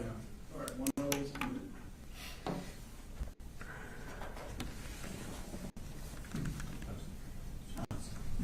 Oh, there you go. And is that what he looked like when y'all arrested him? As far as the hair color and everything, yes, sir. But that was not the clothes he was wearing. He was not wearing those clothes. Correct. Yes, sir. I want to now show you Smart State Exhibit number 111.117. 111.117. Yes, sir. Yes, you identify that. Yes, sir. That is the aerosol rifle I observed on the ground very close to the shooter. And is that the condition that y'all saw it in once Deputy Boyd pulled out the magazines? Yes, sir. So where the rifle was laying, as far as I know, nobody touched the rifle. I know I didn't, and Sergeant Boyd didn't. And when the first wave, nobody moved the rifle. The magazines were placed next to it out of the shooter's pockets. Okay. And is And that so were the accurate? glasses and the AirPods. Okay. Is that accurately reflected as you remember seeing it that morning? 100%. Your Honor, I tender State Exhibit number 111.117 into evidence. No objection. All right, this is This is published. So those are the one magazine in, 3 more magazines. Is that correct? Yes, sir. And those eyeglasses, did they come from the shooter? Yes, sir. And there's like a little AirPod there, did that come from the shooter also? Yes, sir. Okay. So you have the shooter now, Deputy Boyd has cuffed him. What happens then? I immediately went to the human-like object on the ground to render aid. I quickly identified the human-like object as deceased. The human-like object had a gunshot wound to either the face or neck region, and there is no amount of medical care we could give or I can render to potentially save his life. Okay. So what are you and Deputy Boyd doing at this point? After I did that, we held the hallway. And what I mean by that is we were trying to provide as much coverage, make sure nobody else was coming down, because at that point, where we're trained is if there's one shooter, there might be 2, 3. So we weren't sure if he was by himself or if anybody else was acting with him. So what we did was our backs were to perfect setup. Sure. Could you go back to the, we're going to pull up that thing now. So this is about the area where I saw Sergeant Boyd, the shooter, and the deceased body was at. Me and Boyd stood in this general area, so you can see down this hallway and behind us, while I watched the suspect in handcuffs. Sergeant Boyd went to these 2 classrooms to make sure they were clear. What I mean by clear is make sure there's nobody else in those classrooms that could potentially harm us. Why were you worried about those particular ones? Because that's where our backs were to. Okay. So we kept our backs towards classrooms, and so we can see on the hall, see down, see out of this exterior door, and see down all of the hall. Okay. And did y'all stay like that until backup arrived? Yes, sir. And the next person I arrived was Deputy Dawson Matherly. He stood here with an aerosol rifle, his patrol rifle, and provided coverage down K Hall. Okay. And then after him, Deputy SRO at Hammond Morris. Where is Hammond Morris in relation to Appalachia? Right above Appalachia High School on the same piece of property. Okay. So he could come on foot? Correct. No, sir. So he drove his car and he made entry into the building. And when he arrived, he stood somewhere around this general area and provided coverage with a long rifle, his patrol rifle, down J Hall. Okay. And how long did y'all stay like that? Probably a few minutes, sir. Okay. And then what happened? The first wave of reinforcements, as well as the first RTF team, arrived. And then as soon as they got there, I took off and started to check classrooms. What were you checking for? Checking for any other shooters, and also checking to make sure there was nobody else in the building that was injured and needed medical assistance. How long after the shooter was secured before the first wave arrived? Less than 10 minutes. Okay. More than likely, I can't. I mean, Yeah, sure. it was like in that situation, it feels like a long time, but it was pretty quick. Okay. And tell me about the process of entering these classrooms. Are they accessible? No, sir. So during the hard lockdown, and plus hearing the gunshots, everybody was stacking bookshelves, desks, chairs, whatever they could against the door. So when we made entry, it was kind of like having to, wasn't like making forced entry. You had to really push really hard to get whatever bookshelf or desk or whatever out of your way to gain entry into the classroom. Were they also locked? Yes, sir. How are they unlocked? So all SROs are issued a master key, several master keys, but they have one key that does all classrooms. So I just started unlocking doors because it's like the first wave. Not many people have keys that I was are. about to ask, does the random Correct. police officer have a No, key? sir. Okay. So the random police officer does not have keys. So I started running down, checking doors, unlocking doors, and assisting with any victims or anything within J Hall. So you're going down J Hall. Correct. Okay. At first. You come upon a room where there is victims. Correct. Which room is that? Mrs. Ryan's classroom. Are you one of the first ones there? Yes, sir. Okay. Describe the scene in Miss Ryan's room when you arrived. There are a bunch of bullet holes in the wall. I looked down to my right-hand side, closest to the door. I observed a human-like object laying on the ground, motionless. Went checked on him and deemed he was deceased. No amount of medical care could save him. And then there were a few other victims in that room, and then one student called my attention and said, she just went out. So I went over to that student, picked her up. Do you know now what student's Her name name was Taylor Jones. Taylor Jones? Yes, sir. Where was she injured at? She was, I have no idea, sir. Okay. I just know that she was, her friend said that she just passed out. I went up to Miss Taylor Jones and I observed her. She was laying motionless. She was white as a sheet. Her lips were blue. I wasn't exactly sure.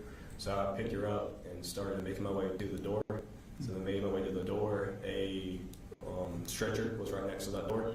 I laid her on the stretcher, myself and Lieutenant Woody started to look, see where she was hit. I lifted her shirt to see if she was hit anywhere in the upper torso region. Lieutenant Woody went down around her lower, like her legs and all that. I said to lift her shirt. He started doing her legs, and the RTF member came up, and then I immediately left and started checking more classrooms because that's not my area of expertise. Where did you go after that? I just started checking classrooms down F Hall, and then after that, Were other people coming into Correct. Miss Ryan's room? Yes, sir. So you checked which hall after that? F Hall. And that's the one you had originally run down? Correct. And then I went everywhere. I think I ran 7 miles that day according to my watch. So you said first wave. Right. How long before the second? What do you mean by waves? So the first group, sir. The Okay. first group of people came and I took off. I really wasn't paying attention to when more people got there and how many people. I was very antsy. I was going to make sure nobody else was hit, nobody else was injured. So once that first wave got there, I just took off. Started checking and I was just trying to stop the dying. Okay. And how long before y'all had cleared the school? I have no idea, sir. Like we cleared the whole school probably 5 or 6 different times. Okay. And about how many law enforcement personnel arrived that you could notice? Honestly, sir, I didn't know how many people were there until after everything calmed down, and I went out the attendance office door to see some fresh air, and then I was just in awe of the amount of support we had between blue lights and red lights.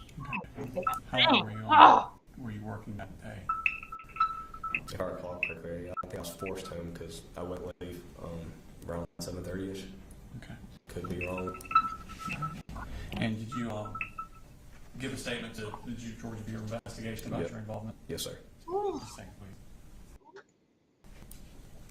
No further questions, Anthony? Thank you.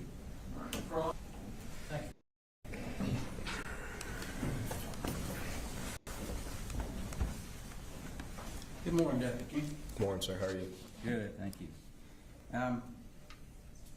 Where in relation to Ms. Greer's room is the closest bathroom? Permission to go up and show you? That'd be great.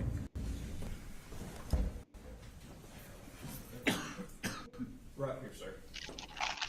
So Miss Greer's classroom's right here. Okay. Closest bathroom is right here.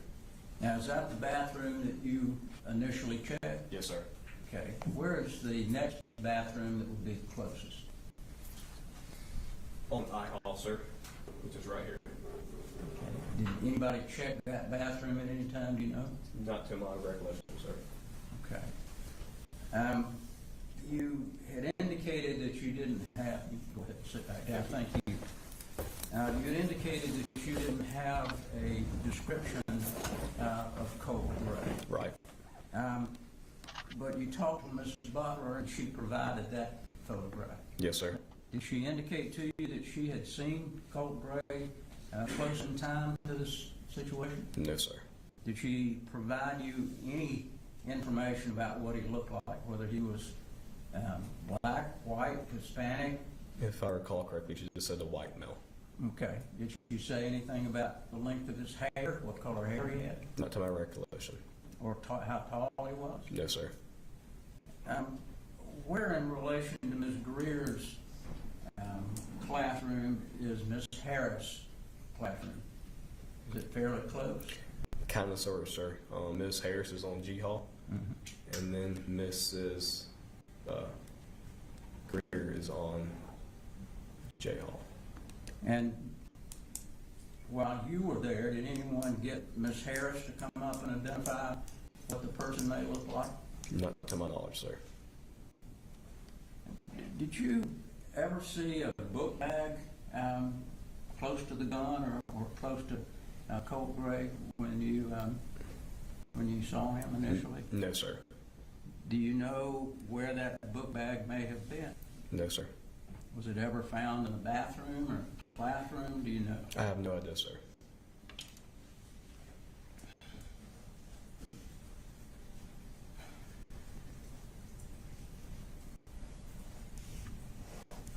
You didn't take a statement from Mr. Gray, correct? No, sir. All right, that would have been someone else. Correct. Yes, sir. All right, thank you very much. Thank you, sir. Can you rewrite? No, Your Honor, I should be excused. Thank you. Thank you, sir.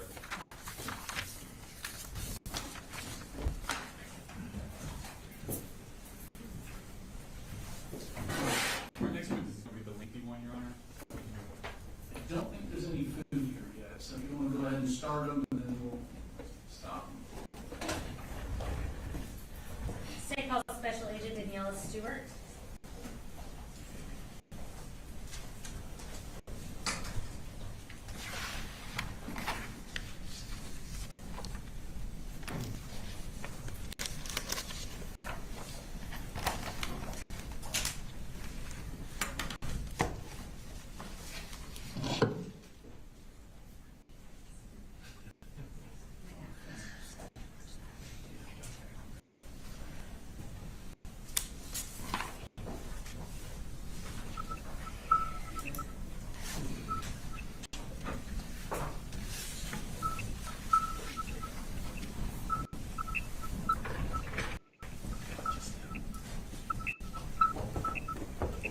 God damn. All right, if you want to go ahead and raise your right hand. Do you swear or affirm any testimony you're about to give in the matter now pending before the court is the truth, the whole truth, and nothing but the truth, so help you God? I do. All right, you can have a seat. And if you'll start just by introducing yourself to the jury, and I'll have you spell your name for the court reporter. I'm Daniela Stewart, DANIELLA STUART. And Special Agent Stewart, where are you currently employed? I'm currently employed with the Georgia Bureau of Investigation. And what region? I was previously assigned to Region 11, which covers the Athens office. I have since taken a full-time position as a technical leader, which means I'm not specifically assigned to a regional office. I'm responsible for overseeing several regional offices in terms of the crime scene specialists that are in those offices. Okay. And back in September of 2024, were you specifically with Region 11 at that time? Yes. Okay. And tell us about Region 11. What areas does that cover? Region 11, the office is in Athens and covers the 11 counties that surround the Athens area, and Barrow is one of them. All right. And tell us a little bit about your role now, and then I'll have you kind of go into what your role as a crime scene specialist is as well. Okay, so as a technical leader, like I stated previously, I'm responsible for helping train new crime scene specialists and teaching them how to work crime scenes. I'm responsible for 4 offices, so I have the Athens office, I have the Calhoun office, which is in the northwest region of the state, I have the Metro Atlanta office, and then I also have the Augusta office. Okay. And tell me about what being a crime scene specialist entails. So in my role as I'm a technical leader, I'm also a crime scene specialist. So my initial title is special agent, but I specialize primarily in crime scene. So being assigned as a crime scene specialist to the Region 11 office back in September of 2024, my responsibilities specifically were to only work crime scenes. I'm not typically the one responsible for interviewing witnesses or getting medical records or running the case, so to speak. I'm responsible for running the crime scene and gathering the evidence that goes along with that crime scene. Okay. And give us a little bit of background on your education and training that led to that position with the GBI. So I have a bachelor's degree in sociology from Wake Forest University in North Carolina, and then I have a master's degree in criminal justice and criminology from Georgia State University, which is in the heart of downtown Atlanta. And I started working in the crime scene capacity for the Atlanta Police Department back in 2013. I was with them for approximately 2 years. I operated in a civilian capacity, which means I was not a sworn law enforcement officer. I did the same roles, though. I was photographing, collecting evidence, processing evidence, so I did that for about 2 years. Atlanta is a very busy agency, so there responded to close to over 500 crime scene calls, ranging from burglaries to homicides. And then I was with the DeKalb County Police Department, also as a civilian crime scene investigator. And I was there for about 5 months, worked a handful of homicides and assisted with processing vehicles and working homicides. And then I got hired by the GBI in 2015. So I've been working with the GBI for about 9 years total. I did take a 2-year gap to kind of do something different in investigation, so I wasn't in a crime scene role, but I got back into a crime scene role. Once you're with the GBI, do you get additional training in crime scene processing? You talk about photographing, collecting evidence, that kind of thing. Does the GBI continue to train and hone your skills in that area? Yes. So we go through a special agent academy. Well, first of all, to be certified as a law enforcement officer, you have to go to a police academy, which back then it was about 10 weeks. You have a 2-day crime scene processing class within that academy. And then when you get hired by the GBI, we have an agent academy, which back then it was about 11 weeks. So another 400 or so hours of additional training. We have a week specifically of crime scene in there. I am also a graduate of the National Forensic Academy, which is an 11-week or 10-week academy in Oak Ridge, Tennessee, which is just outside of Knoxville. So we do training in bloodstain pattern analysis, shooting reconstruction, latent print processing, photography. We get specialized training specifically in working crime scenes and analyzing evidence. I also teach for the University of Tennessee, so I teach crime scene classes throughout the state and also throughout the country for them. And specifically within the GBI, we have additional training crime scene wise. We do monthly training on various crime scene topics. So we're constantly training in the area of crime scene and forensic science. And I want to talk briefly about one specific specific area of what you do, which is laser scanner operations. Can you tell me about kind of what specifically y'all use and what that is? Yeah, so we use a 3D laser scanner, and the specific model that we have, well, we have two models at the agency currently that we use. We use an RTC 360, which is a bigger scanner. The range is about 130 meters, which is approximately 426 feet.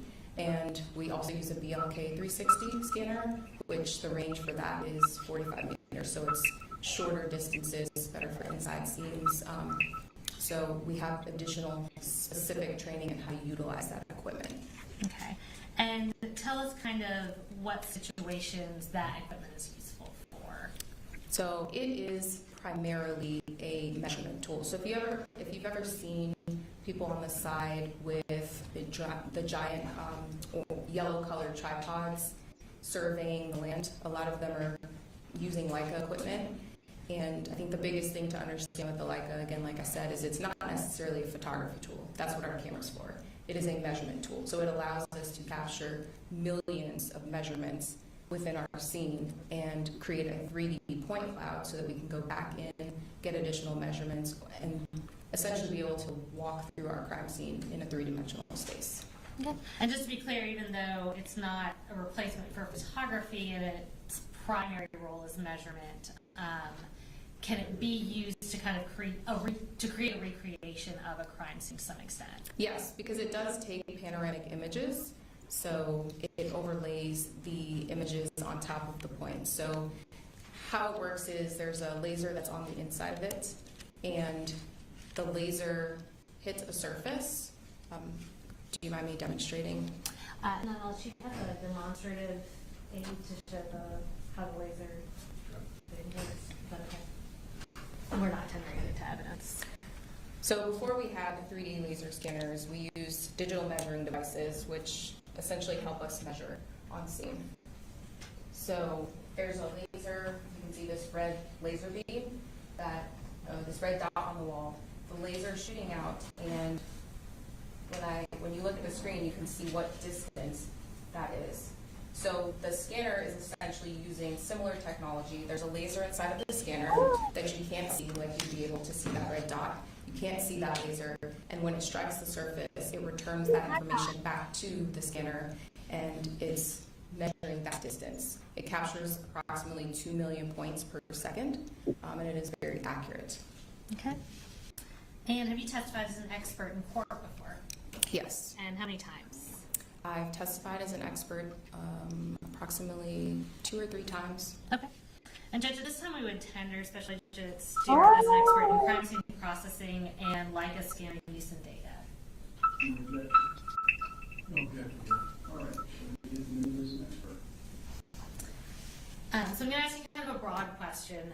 When you're processing a crime scene, so I'm talking specifically regarding to photographing, scanning, collecting evidence, talk us through what your general process is in doing that when you get to a crime. Yeah, so my general process when I first make contact with whoever was on scene, get a little bit of a briefing, kind of understanding of what's going on, what am I working with here. And then we typically would do a walkthrough with that individual, and then we start taking photographs because we want to photograph the scene exactly how it was before we add evidence markers or anything additional to the scene. And then once we take the overall photographs, we start putting out the yellow evidence markers that you've probably seen on TV. Sometimes we have different colors. But we start putting out the evidence markers. We will then use the laser scanner to scan the scene to get measurements. And I think the other thing I didn't explain about the scanner is its line of sight. So it's not able to see through things specifically. So if you can't see an object behind a door, the scanner won't be able to see that until you move the scanner to another position for it to be able to view that. So we set it up in multiple places in our scene to capture all of the information that we need, and then we combine it together. So we scan, and then we usually collect our evidence and do a secondary search for additional evidence. Okay.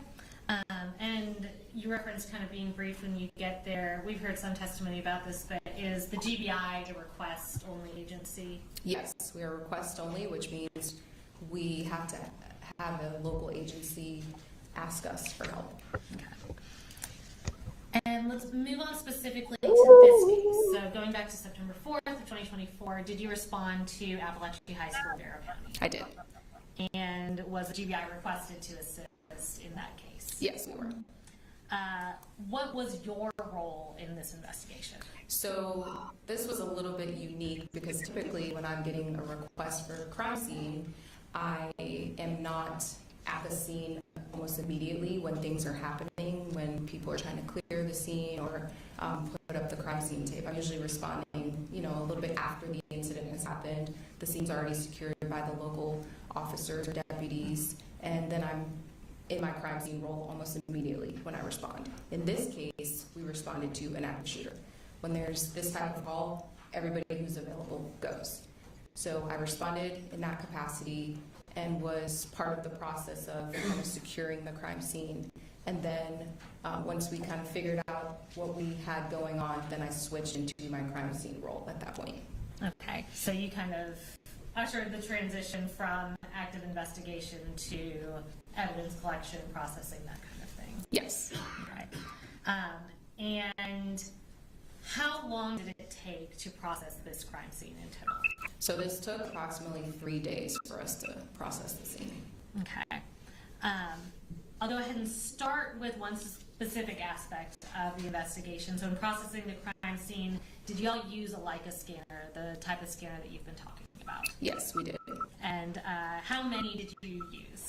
So we actually used 3 scanners. A couple weeks prior to this incident, we had specific Leica training. A representative from Leica came to our training center in Forsyth, and we had a week-long training about how to use multiple scanners in a scene and then put those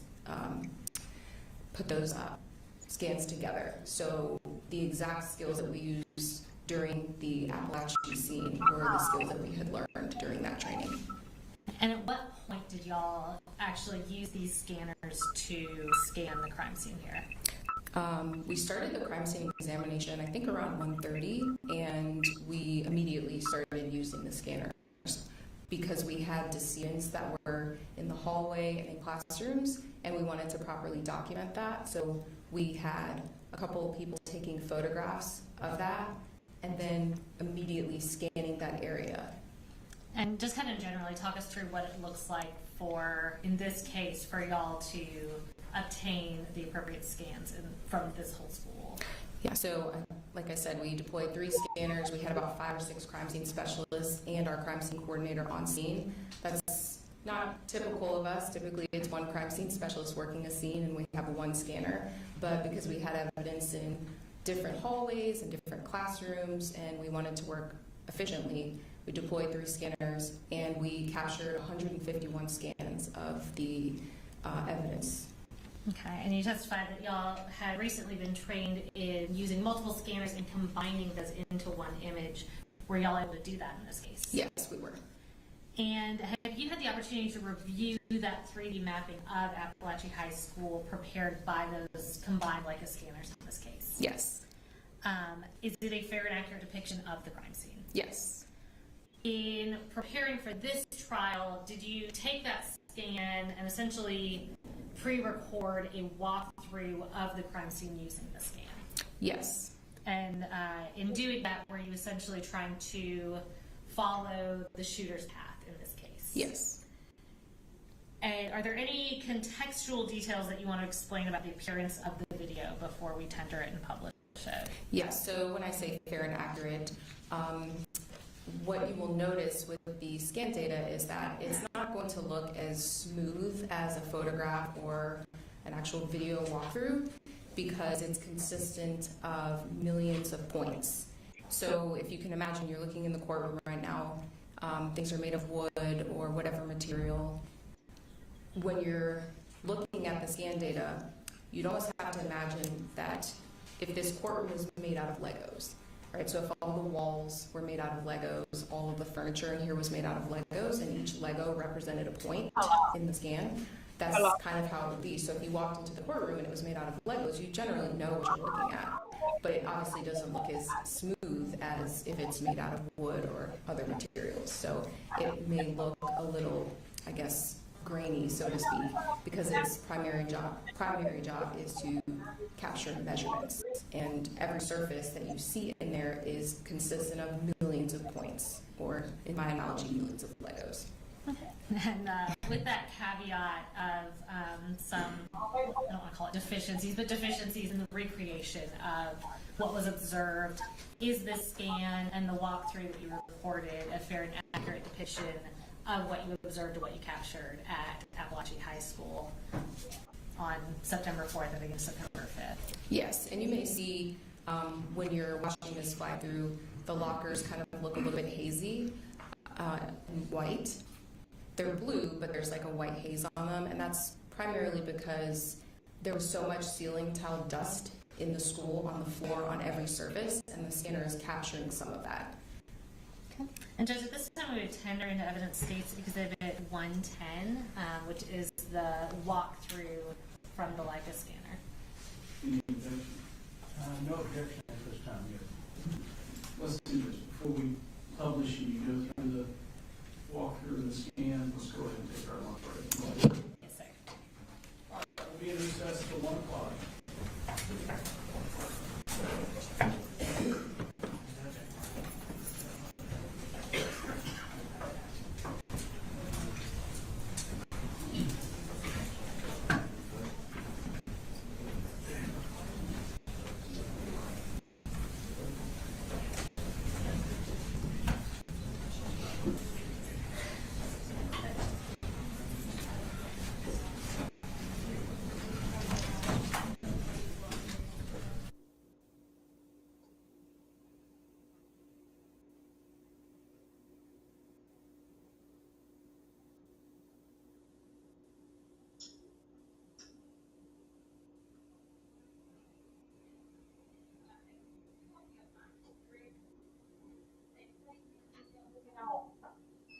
Y'all come on in the room and start hiding in the bushes.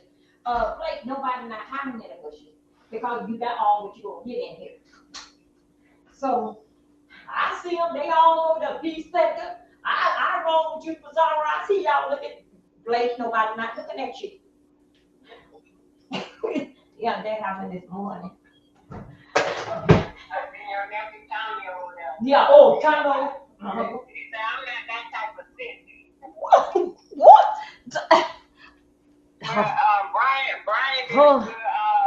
Brian did a good skit on that. I was the one that she was fucking up Brian, fucking her ass. Okay.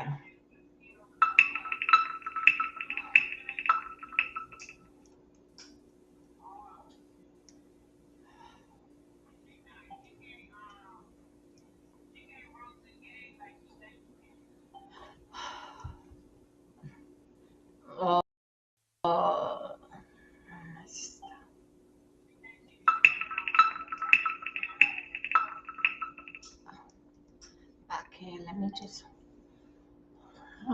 Okay, wait a minute. Wait a minute. Wait a minute. Wait a minute. Wait a second. This thing clicking.